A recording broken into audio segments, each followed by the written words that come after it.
Hello and welcome back to another video. Today here again on Gran Turismo 7 to talk through the new supposedly fixed economy we have in Gran Turismo after a slightly, well, unbalanced system that we had at launch. They've promised to fix it, and supposedly with this update that has just dropped they have done that. So let's take a look at some of the changes and discuss, well, kind of whether we think they've fixed the problem or not.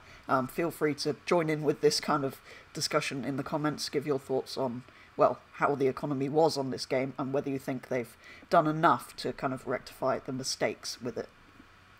So, first of all, let's take a look at some of the increased prize money for some of the events that we already had in the game, that, well, people were complaining weren't earning enough credits, especially with the amount things cost in this game.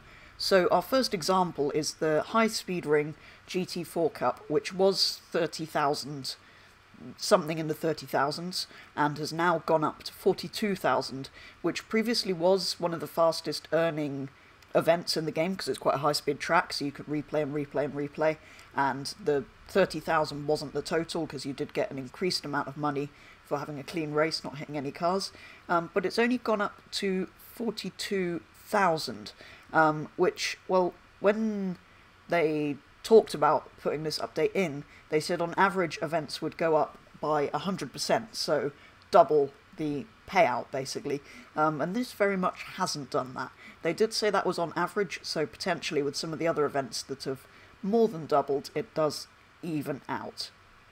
For example, if we head over to Europe and to Brands Hatch, there's another GT4 Cup here at Brands Hatch, like I said.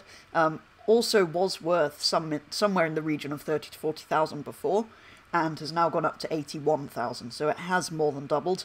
And if you think about this with a clean race bonus, which I believe is a 50% on top of that, you'll be getting 120,000 for a 5-lap race, which isn't really all that bad at all, especially when you consider what the earnings were like before. There are also some fantastic earning Group 3 events. For example, this 5 laps of Spa, which, yes, is quite a long circuit, but before the 50% race bonus, it's already 125,000 credits. Back over in Japan, we have another GT3 race. 5 laps of Suzuka earns you 110,000, again before the 50% clean race bonus. You may also notice the race of turbos as earning slightly more than it was before, I believe.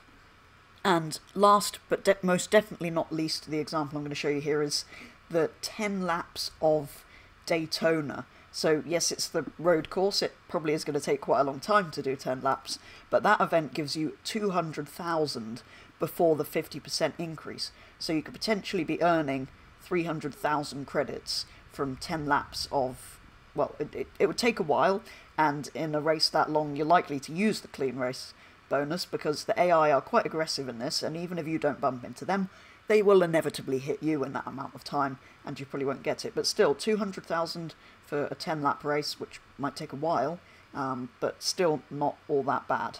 And the increased race prize money is not all.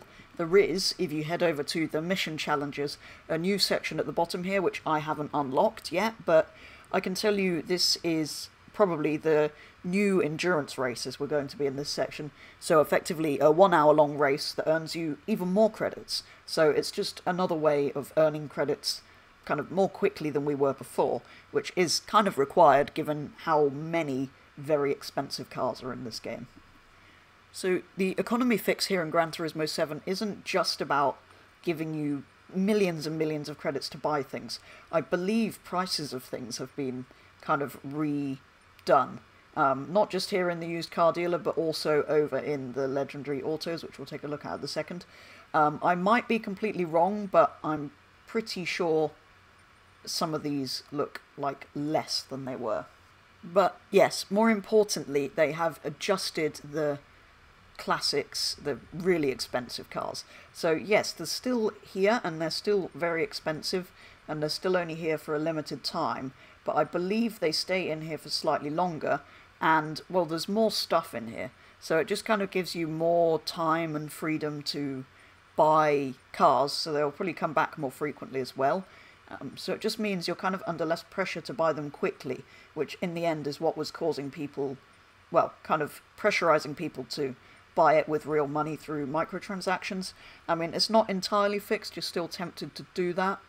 But yeah, because I'm still not going to be able to afford anything in here for the foreseeable future, so it is still tempting to buy it with real money, but it helps with that slightly. I have got my eye on that. That just stands out to me, that yellow Daytona.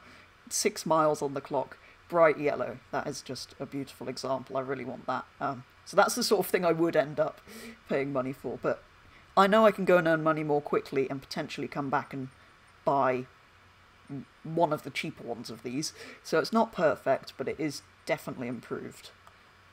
So the economy in Gran Turismo 7 is by no means perfect still, even after this slight tweak, well, quite big tweak, to particularly the credits we're earning, but also changing a little bit of how the, well, particularly the most expensive cars are to buy and how many are available at any one given time. So they have definitely made an adjustment, but it's definitely still not perfect.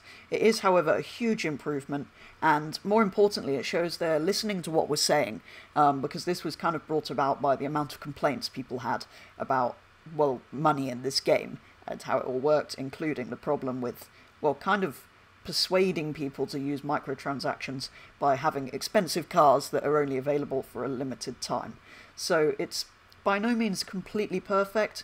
There's still a lot they can do to fix this and to improve the game, so I look forward to seeing what other tweaks they make in future updates, because, like I said, this shows they're listening to us, so potentially they will listen to more feedback and change things going forward, depending on what the community's saying, which is really good to see Polyphony doing this, which is more than can be said for a lot of developers, if we're being completely honest. But yeah, if they continue to make small tweaks like this to improve the game and make it kind of more how the community that's playing it wants it to be, alongside all of the new cars they're going to be adding, and of course new tracks, which are to be expected in the coming updates, it could be quite good. But yeah, it's a great basis for a game, so if they continue to update and fix things as they have been doing so far, as long as it doesn't mean the game goes offline for an entire day, then it's going to be keeping me playing for a long, long time to come. So yeah, very much look forward to seeing what they're doing in future. Do let me know if you fix it enough, or if you think they should be doing more, or yeah, let me know your thoughts on the slightly improved economy in the comments. But otherwise, yeah, that's going to be all for today's video. So thank you very much for watching, and I'll be back with the next video very soon.